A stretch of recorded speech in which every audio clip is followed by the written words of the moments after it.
Floyd Mayweather hanggang ngayon wala pang reaksyon, sa huling laban ng dati niyang alaga na si Gervonta Tank Davis, matagal din ang pinagsamahan ni Mayweather at Tank Davis, pero nagkaroon nga po ng lamat ang relasyon ng dalawa, dahil nagsarili na itong si Tank Davis, noon laging nakaantabay, ngayon, nahaharap si Tank Davis sa isang controversial fight. Hindi na ito pinapansin ni Floyd Mayweather, kaya marami ang nagsasabi na naka-armo na si Tank Davis, dahil sa pagtiwalag kay Mayweather. May balita din mga kabody, na palusot na lang nila ang Davis ang sinasabing grasa, na galing sa buhok niya kaya lumuhad ito, wala daw grasa na nilagay sa buhok ni Tank Davis, para tutuloy ito sa kanyang mata.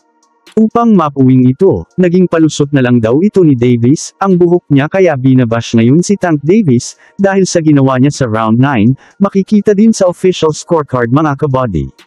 Binigay din kay Tank Davis ang score sa round 9, 10 and score ni Davis at 9 ang binigay kay Lamont Roach, kaya kung banilangan si Tank Davis dun, sigurado na po ang panalo ni Lamont Roach, kaya itong investigasyon ng New York Athletic Commission. Malaki po ang tsansa na babaguhin ang resulta ng laban at gagawin ng talo si Tank Davis.